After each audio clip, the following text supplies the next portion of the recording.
Welcome to Missionize with the Missions Guys, a podcast of the Arkansas Baptist State Convention offering biblical and practical insight and strategies designed to equip and encourage missions leaders to carry on mission work.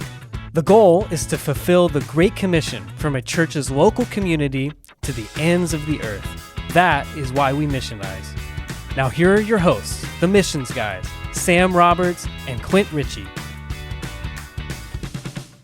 Welcome to Missionize. I am Clint Ritchie here with my co-host, Dr. Sam Roberts. Dr. Sam, glad to have you back after missing the last episode. Hey, it's good to be back, Clint, and thank you for not messing up the podcast too much. That's what I'm about to say. Y'all did a pretty good job. We didn't get us canceled. Yeah, well, we don't know that just yet, but... Well, it may just go to prove that no executives at the Arkansas Baptist State Convention listen to our podcast. And it may prove that nobody listens to the podcast. It very well may.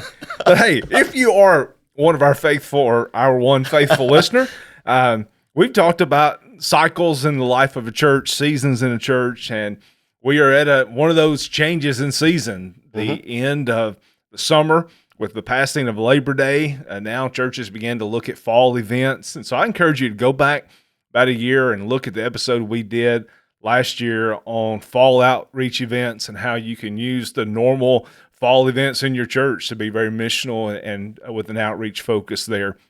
Dr. Sam, since we last recorded, there's been a major change in my life and my family. We moved my oldest daughter to college, much to the difficulty of her mama. But I hear you've done it 3 times that it gets easier every time. I'll say this. Yeah, I think it does get easier, but the first one was probably the easiest because we were ready to get rid of him. Yeah. It was like, see you later, brother. Well, have a good life. And we partied going back, from Jonesboro to Stuttgart. Now, the Princess was the last one, so that was a little more difficult for us. But it's kind of in reverse order there for us. But it does get easier. And life after that is incredible. So you've got something to look forward to. Well, not that we're counting down the next 3 years or anything, but... how many days is it? Yeah. I know you're counting down. I know you are. As we made that transition, I held on to the fact that Addison was excited about the change. She's a mature kid.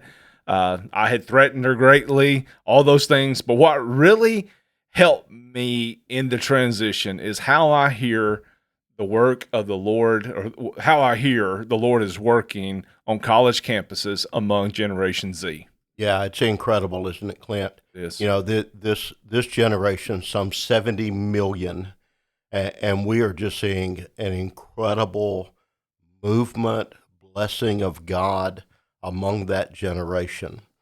And to help us kind of walk through that, because I know that's something that listeners, they've got their ear toward. They're seeing these reports. They may be hearing from kids in their church that are on the college campus, or they're hearing what's happening in other contexts around the country. They get on social media and they can see it. It's right there, with major universities all across our nation, where thousands and thousands of kids are coming together, and God's just setting his spirit down there among them. So to help us kind of walk through that and think through that some, we have a first-time guest with us today to missionize. He's not a stranger to us, not a stranger to Arkansas Baptist. We have the one and the only Warren Papa G. Gasaway. Glad to have you with us, Warren. Man, it's great to be with you guys. Do you have an applause track or a cheering track that you can insert at that point? I'd really appreciate that. We need a button bar like they have on the bus, don't we? Yes. Hey, Warren, take just a few moments and introduce yourself to listeners. You as well. I think along with me that kids they're out out of the nest. So just take a few moments there and introduce yourself. Sure. Warren Gasaway, service team leader for Evangelism and Church Health here at the Arkansas Baptist State Convention. I've been here almost 12 years. December the 1st, Wow. 12 years. And first started in student ministry work here, and then assistant team leader, now team leader. Married to Melissa for 30 years. We just celebrated 30 years last week. Awesome. Congratulations. Yeah, thank you. More for her. And then 3 kids, all young adults now, a 28-year-old, a 25-year-old, and a 22-year-old. And all 3, as of this last May, have graduated college and moved into the workforce and are paying their own insurance, and it is awesome. So, yeah. So you've got 2 of those kids that are in this generation that we're talking about, right? Yeah. No, they've been a part of this and sort of a part of the run up to this, and so they're very excited. As a matter of fact, my youngest, my daughter, she couldn't help but go to the BCM this last Monday night because she just wanted to see and be a part of it. Even though she's graduated, moved on, has her RN job in a local hospital, she had to go. And she was very, very excited for what the Lord's doing. Now, usually when I introduce Warren, I introduce him as Warren G's, what I always have done, but most recently it's Papa G. Papa G. Tell everybody why. Yeah, kind of fun. I used to be Warren G, which is an old rapper from the 90s, and you can be my Nate Dogg anytime, There Dr. we go. Sam. Come on, let's do it. But now it's Papa G because we have a new addition to our family. Our oldest kid and his wife, they adopted in December. Little Kingston came into our family. We're very excited. He is much loved. And then found out after the adoption that they're pregnant, which we didn't foresee. And so we've got another one coming here in November. So the tribe is increasing. So are the Christmas presents. Yes, sir. Yeah. But you're going to have such joy purchasing those Christmas presents. You mean when I see them open them up and go, oh. Yeah. That's when you're going to have the joy. That purchasing. Now, you know, when kids leave, of course, one of the blessings is you don't spend as much money, on the kids. But when grandkids come, hey, get the checkbook out, get the card out, because, dude, you're going to spend some money. Yeah. We go probably every couple of weeks and try to see a couple of hours up in Northwest Arkansas, or they come down, and every time Martha has, here's the 2 sacks, little bags, pink bags, and they are full, of stuff. But it's a pleasure. It is. Welcome to this. Thank you, man. Good to be with you guys. Hey, before we jump into the content, though, of your 3 kids, which one is most likely to listen to this podcast? I'm going to go my daughter. My oldest couldn't care less about things like this. I mean, he loves the Lord, loves the church. They all 3 love the Lord, serve in church. But this is not his speed. My middle son is a coach. I don't think he cares much about it either. So let's go girl. Yeah, there's no doubt. That's who I figured. She's probably the only one that will see it on social media. The other 2, I doubt they even notice. Well, Elise, thanks for listening, for being our fan. Please like, comment, share, all those things. So, Warren, let's talk about ministries on campuses throughout our state. Arkansas Baptists have a huge footprint in ministry on colleges, both 4-year and junior colleges across Arkansas. What does this look like? How many campuses does that include? Yeah, so full-time campus ministers, Arkansas Baptists have missionaries, for lack of a better term, in 9 of our bigger state schools. University of Arkansas Fort Smith, Arkansas Tech University, UCA, Conway, all of Conway schools, Little Rock, and then you've got UAPB, you've got Monticello, and you've got Southern Arkansas University, and then Arkansas State University.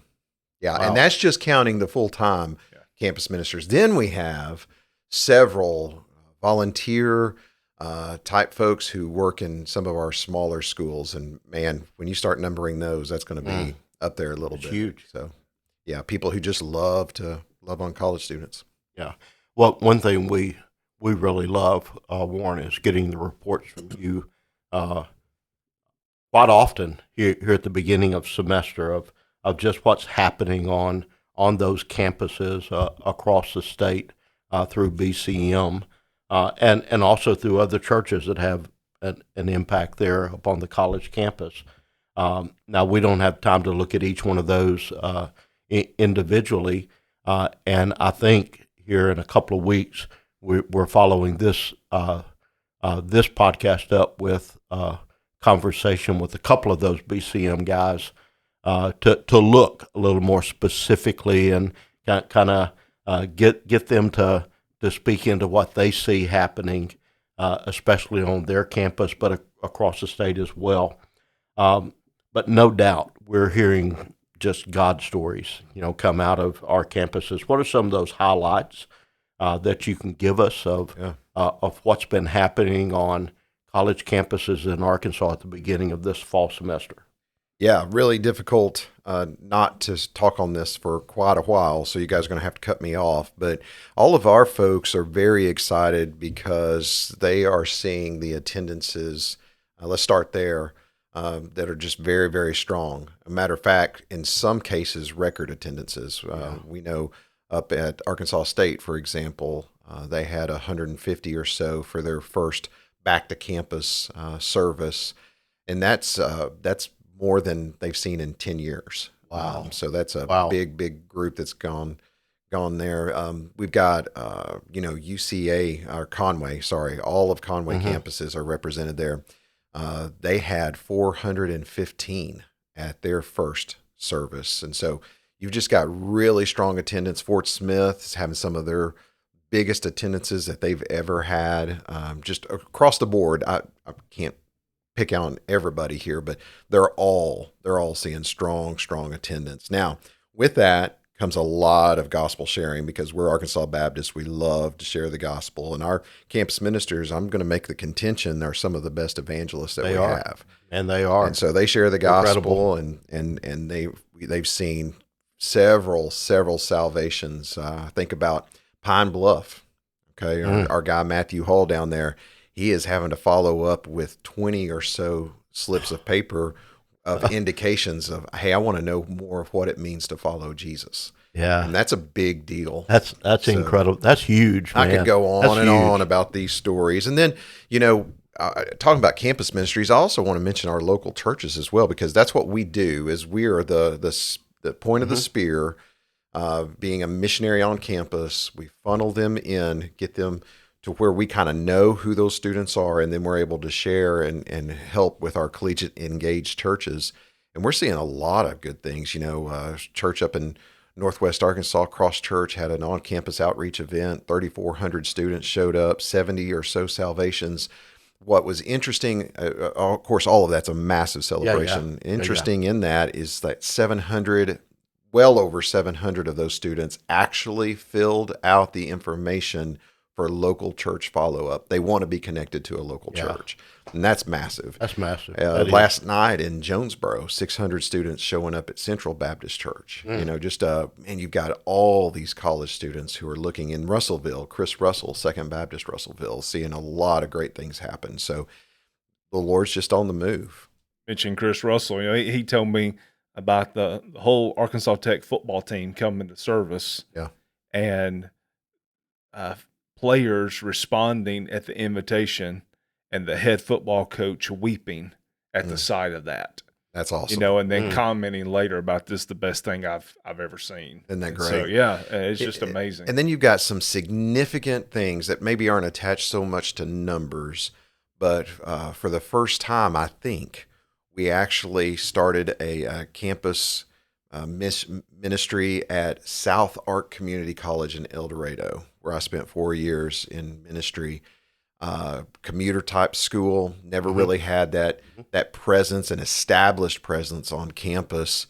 So we started one this last week, and in that room there were 50 or so folks that showed up to hear more about this ministry, the gospel, and what's going to happen moving forward. And that's huge. That is really big for a first time ever. And so just a lot of kudos to the churches down there, the associations that are involved, Wade Toddy and Liberty, and man, we're just doing great things.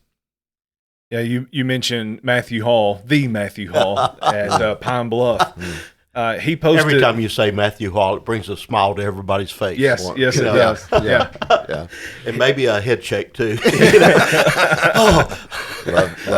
Love that guy. Oh yeah, man. The next question is, which of our campus ministers is most likely to listen to this? No, we won't go there. 100% Matthew Hall. Yeah, Matthew Hall. 100%. Yeah. So he posted this on Facebook, and we'll quote this. Right now, on college campuses in Arkansas, we are seeing things on campuses that, apart from the grace of God, are unexplainable. He requests prayer for all those that serve in BCMs. And he says, we don't want a manufactured religion. We desire God to move in power and make lost college students his children. You know, one of the things as we talk about what God is doing in this movement, one of the things that stands out to me is the authenticity and the substance that is there. Is this different, or what is the difference in what we're seeing now versus what was happening even 4, 5, 10 years ago? Yeah, that's an interesting question. What's funny about this generation is we've given them monikers while they were growing up. This generation is distracted. This generation is lazy. This generation is digital. All of these caricatures that we put on this generation, and what I love about them is that they're blowing us out of the water when it comes to religion and spirituality. Gen Z is surprising us. And by the way, this is not hypothetical. This is happening. If I can't convince you with a few stories, I can keep going. There are stats upon stats of where this is actually happening. But let me give you something about this generation that I find just to be fascinating. Lifeway Research has come out with a new report in church attendance. So here's the deal. From 2020 to 2024, October of 24, the percentage of religious participants in various age groups has really not changed, okay? So if you look at the 30 to 49 age bracket, 37% attending in 2020, 38% in 2024. The 50 to 64 age bracket, 46% versus 46%. Flatline, no change. 65 and older, very, very similar, 50, 52%. However, among 18 to 29-year-olds, since 2020, there's been at least an 8% increase in church attendance. So that's number one.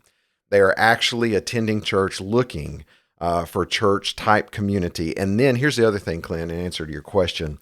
Gen Z Christians are way more likely to share their faith than any other of our generations that have come through. 58% indicated that they had 3+ spiritual conversations in the last year.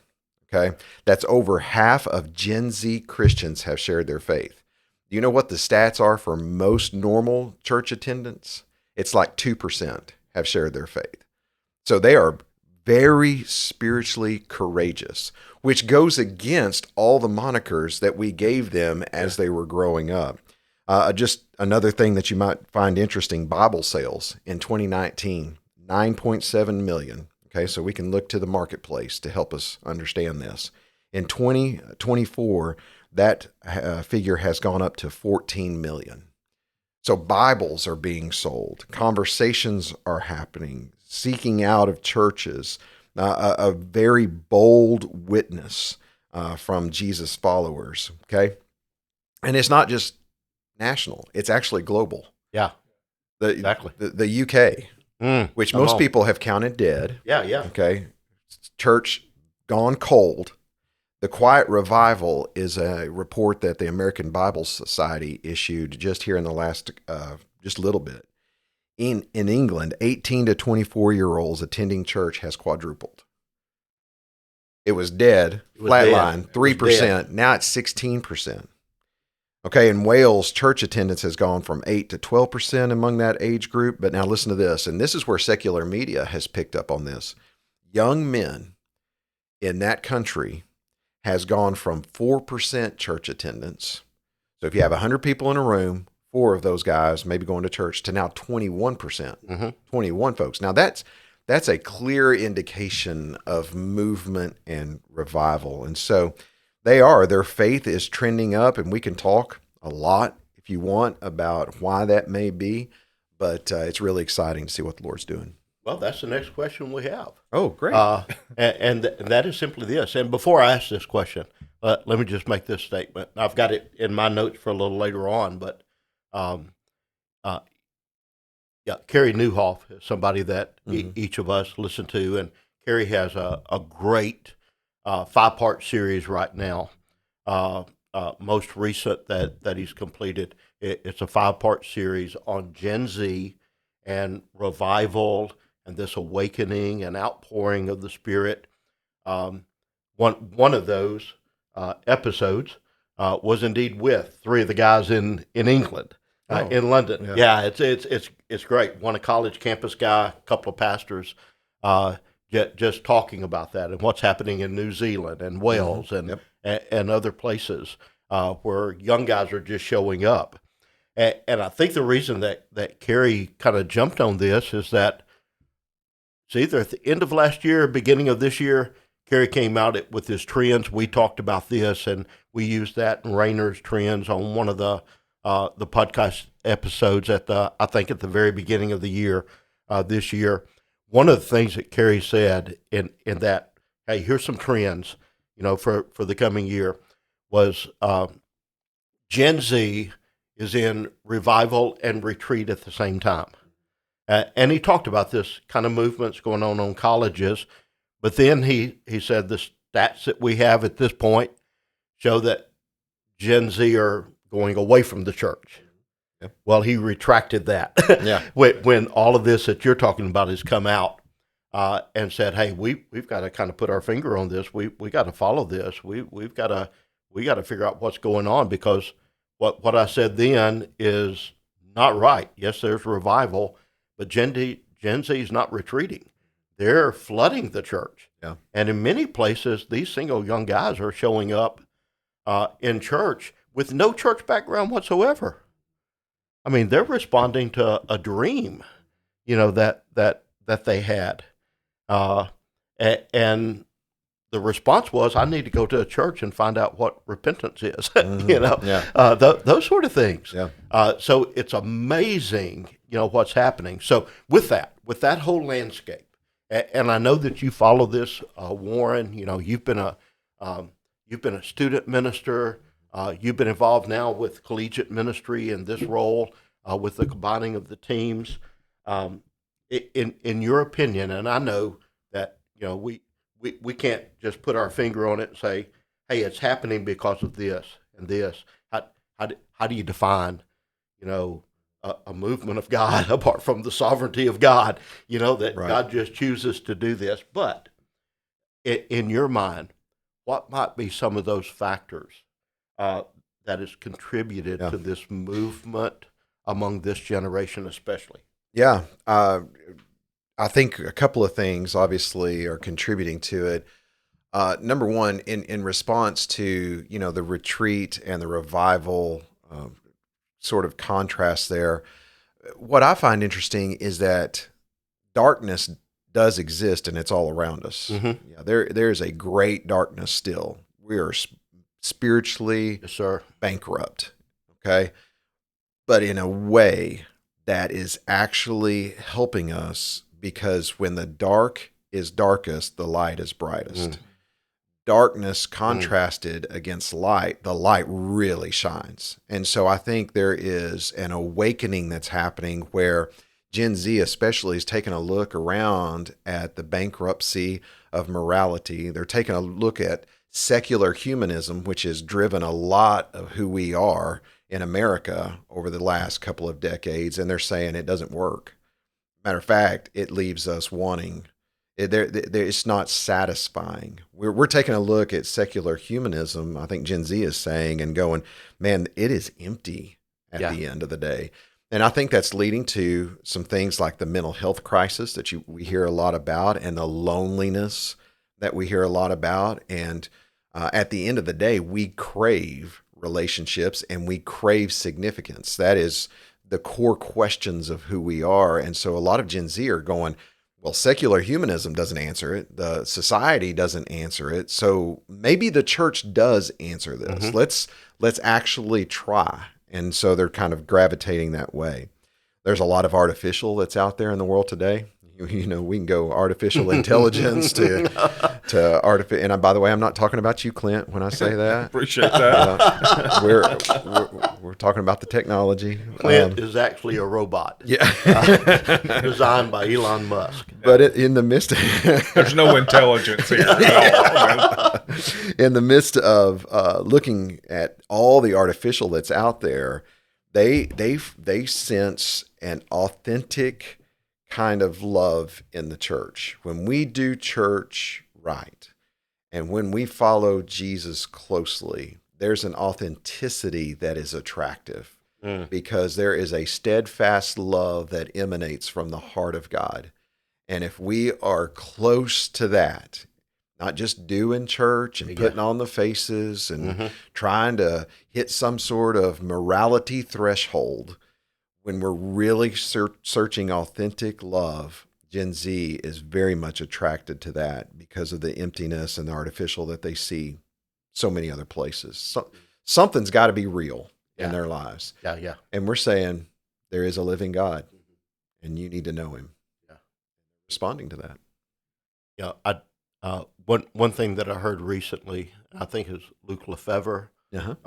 Luke's really involved, Gen Z guy, really involved in all of this. Is God's using him in some major churches, across our nation, of kind of stewarding, this movement from college campus to the local church. And one thing he did point out a caution for his own generation. I think it's worth us mentioning at least. When we start talking about this movement and what's behind it, and there's always the tendency to say, "Hey, the only reason this is happening is because this is a generation that's really seeking God, and they're the ones who have brought this, have caused this to happen."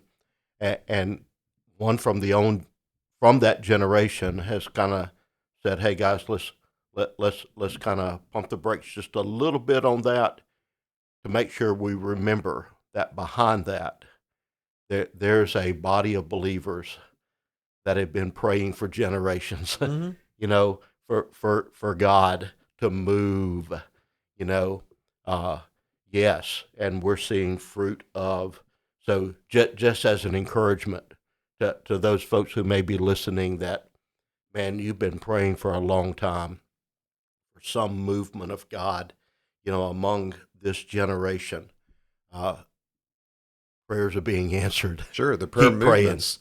Keep prayer praying. movements that we've seen over the last decade or so. We've all been involved in prayer gatherings and all sorts of different things where it has been the prep for a lot of what's happening here. So absolutely, yeah, there is a generation of faithful believers who have invested in this and are willing to do a lot of different things and change a lot of different things in order to reach folks. Yeah, kind of going back to the Carrie Newhoff podcast with the five episodes there. I would really encourage our listeners to go take a listen there, follow through. Great stuff. One of those is with Zach Krebs. He's the guy who preached the sermon for at Asbury. Where it all kind of, that outpouring that occurred there. Pretty cool stuff there. There's one with John Tyson. There's the guys from England, and I think the last one's JP that he interviewed as well. Just some great stuff. I'd encourage folks to go and look, take a listen there. Here's the question that I got for you: what we see happening on college campuses in Arkansas, and you've answered this somewhat, but let's dive into it just a little bit more. Are we seeing that translated to the local church? And how are we seeing that impacting the local church? We see that in UK, in New Zealand, these areas we've already mentioned, where, man, what was the percentage again? 21%? Of young men. Yeah, of young men. Incredible. Are we seeing that movement from the college campus? And I know that's the direction that we want to take our BCM ministry, that everything funnels to the local church. Yeah. What are we seeing in the local church? Yeah, outside of the stats that I mentioned earlier, where church attendance obviously is way up, just from anecdotal type stories. I'll give you a couple of examples. So yes, it is happening. Let's take this last week at Arkansas Tech University, where they had another large attendance for their first gathering of the semester. 140, I can't remember, 150 students showed up. 6 churches showed up with their folks. Awesome. Wanting to engage and connect with college students. And so that's going to pay dividends when you have churches that are ready and willing and wanting to build relationships with college students. And so, yes, it is obviously affecting the local churches. Let me give you a personal story that I think is a great illustration of it. I'm an interim pastor in Hot Springs Village, Dr. Sam. Hot Springs Village is largely known as a retirement community, largest gated community in North America, 17,000 folks in the village. Supposed to be a church that is largely made up of 50, 60, 70-year-olds, okay?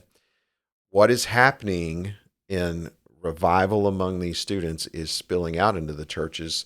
We actually have seen several students and college students that are a part of that church, and that church is engaging in college students. There's not a local BCM nearby, but what do? They go up to Conway and they cook for these kids, and they go to Beach Reach, the mission trip that happens over spring break to Panama City, Florida, and they cook, and they're the prayer team that goes with these college groups. They're the ones that are going outside their walls to engage. Well, it's being noticed by folks in that community. And so the college students, and especially the young students, we baptized 9 teenagers just 3 months or so ago. They're trickling into the church. So absolutely, I think God blesses faithfulness and obedience. I really do. We try to make a lot out of how we're supposed to do church. Faithfulness and obedience, God is going to bless. And so when you start looking at ways to engage college students, I just tend to think that He's going to bless that and send folks your way. Yeah. So that's happening. Let me follow up with another question here. For those church leaders that are listening right now, and they long to see Gen Z, younger adults, showing up, being present. What are some steps that a church can take to prepare for that? Because you said, hey, authenticity, honesty, relationships. Those are things that are really important, with this generation. What can we do as church leaders to prepare the church if what happens is happening in the UK in these areas? All of a sudden, if 21% of the congregation is 18 to 24, how do we prepare for that as leaders in the church? Yeah. Well, let's hit for just a second on the authentic piece of that, because I think that's where a lot of this is coming from. They're not drawn, the Gen Z's not drawn by Christian hype or celebrity. They just, so just putting together a big event where you're going to hype it up and hope for a big crowd, they can find that in the world. And as a matter of fact, the world does it better. So we don't have to worry so much about celebrities and events that are just enormous. And we want to do those. Those are outreaches. Obviously, we want to have front porch experiences where they can get to know our church. But that is not what is going to draw and keep Gen Z, in my opinion, and from what we're seeing in some of the behaviors. We have to have a mindset shift where we are moving away from transactional church to transformational church. Now, some have already done this, and at the core of us, we all want this, but we really need to talk about it because transactional church is this. It's just like a transaction in a business. You come, and I get to count you as a number. And in your counting as a number, then I'm going to give you a bunch of information about the Bible, God, et cetera, et cetera. That is transactional way of viewing church. And it's driven a lot of our attitudes and who we are. That's not what this generation is looking for. They're looking for true transformation. Can Jesus really change my life? Is there such a thing as a living God? And so in our minds and hearts as church leaders, we have to kind of go back. We got to go back to what got us into ministry in the first place. Do you remember? Believing that God can actually take a life and change it. Change it, man. That is what got us into ministry in the first place. It's probably where we spent a large part of our time in those first days, praying, God, would you reach this family? Would you reach this person by name, knowing who they are, praying for them specifically, because I believe, God, you can put them on an absolute different trajectory through your gospel. That's transformational type of living and functioning. And it actually shades how we do church. So this whole transactional versus transformational thing, we've got to have that in mind. We've got to understand that they are dealing with some particular things, loneliness, mental health struggles, those emptinesses that I was talking about. Otherwise, we've got to figure out how to build relationships that matter, whether that be through mentoring, discipling, whatever it could be, so that they can experience authentic love. I know your name, you know my name. It's authentic type of love. You know, I get very, very encouraged when I go into a local coffee shop, especially in like the Conway area. I'll go sit in a local coffee shop, and every time I go in there, bar none, there will be a group of students in there with their Bibles open, sitting across the table from one another and just talking about the Lord and how to follow him better. I mean, that is an authentic type of, they don't need us anymore for information. They have information at their fingertips. They can have it immediate, and they can have all sorts of ideas. They have so many voices in their lives that it's good for us just to take a moment and help them filter that. They need us to be navigators more than they need us to be information dispensers. Okay, so with that, that's great. I mean, that's gold. Here's the question: as pastors standing in front of congregation, thus says the Lord, how does that change our preaching?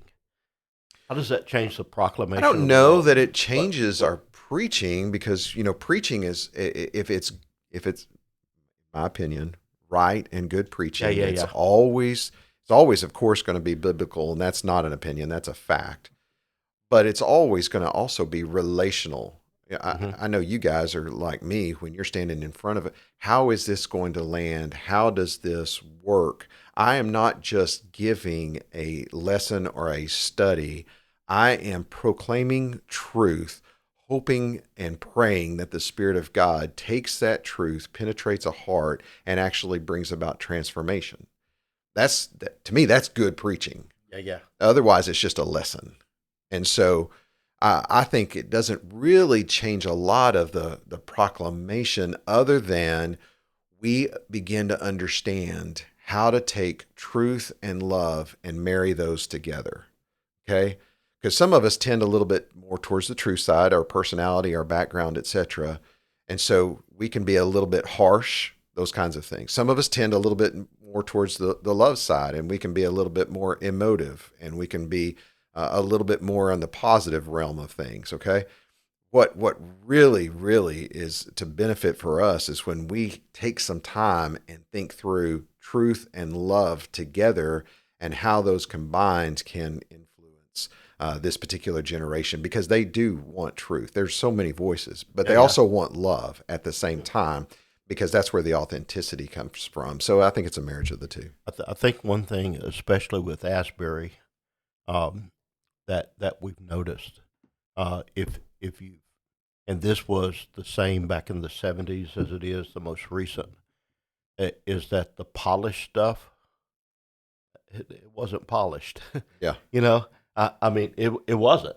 A lot of if you look at what happened at Asbury this last go around a couple of years ago, and you see videos, a lot of that we may say, on the music, on all, but it's that authentic, genuine from the heart, and I think that's where I was getting at with the question that, the relationship aspect, the not so much the content of message, but the delivery of that, needs to be more in a relational, that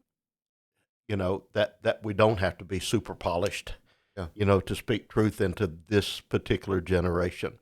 And participatory. Yeah. If you think about Asbury in particular, you see a lot of participation from the actual students. They're confessing their sins. They're leading out. That's actually what this generation is used to. They grew up in educational environments where it was peer-to-peer teaching. That's what they're used to. Yeah. And so when they get into a church service, if there's not some element of participation somehow, that can be a little bit of a hurdle to get over. I think about Super Summer this last summer. Our speaker took Thursday night and went off script for just a second and said, "Hey, I just sense that it's time for us to have a few words shared by those in the room, and I'm going to give our seniors the opportunity to do that. If a couple of you would come up," a couple turned into a line down the aisle who wanted to speak truth and speak encouragement and be a part of the service. So you have to understand this is a highly participatory generation. And so what are their, this is a key word here, we can't get into it, we're running out of time, but access. What are their access points? Access to the pastor, access to the service and participation. Those are the things that we need to be thinking through. Awesome. That's good stuff, man. And you talk about, you're telling stories from the 70s. Warren and I have to read about those in history books. But, sorry, couldn't resist. But I say that to say, let's fast forward 50 years and imagine, Warren, your grandkids talking about what happened in their early years that they just heard about. They've read about it in history. They've seen the change, from their friends' parents. And, I just think it reminds us that we don't know what the Lord's doing. We see what he's doing, but we don't know what the impact is going to be on history. Just the way we talk about what happened in the 70s and during the Jesus movement. I think we're getting to witness that now. And, I don't know that we can fathom what it's going to be, what the complete impact is going to be when we look back at this time. We don't have time to jump in, but as we talk about attendance and evangelism, the salvations that are happening, there's discipleship occurring, there's mentorships that are taking place, leadership development, both on college campuses and in churches. It is just great to see. And so maybe the next time we invite you back, we can jump into some of that. But absolutely. Before, though, we wrap up, we need to ask you some very deep questions. Oh, boy. Some rapid fire questions that we ask all of our guests. We won't ask you your favorite child, your favorite BCM missionary, those things. But just wrap up here, get to know Warren G. a little better. Favorite meal? Ooh, man, if you do anything Cajun, I'm in. I love Cajun meals. You love Matthew Hall. That's it. Yeah. I love crawfish etouffee. If that were going to be like my last supper, maybe something like that. I think we even heard Lynn Riley shout right there. I think we did. If he listens, when you compose yourself, favorite restaurant? Oh, my goodness, man. Oh, I'm going to have to say, because of seminary and going down, and we were dirt poor, but I would go down to Fort Worth, Dallas area, Southwestern, and I would finish up a week of an I-term my celebration would be going to Papa Do's and getting crawfish etouffee. So all this is coming together. Yeah. Hey, So have you had shrimp and grits at Faded Rose? not yet. I've heard. Come on. I've heard. They should be sponsoring you guys. Yes, I was about to say, yeah. I can think of some other restaurants that could be sponsoring you too. Yeah. Your go-to relaxation spot. My bed. What There are you we go. talking about? Yes. That or the golf course. I love to get out on the golf and just not think about anything but how bad my golf game is. That'll erase every other memory, right? yeah.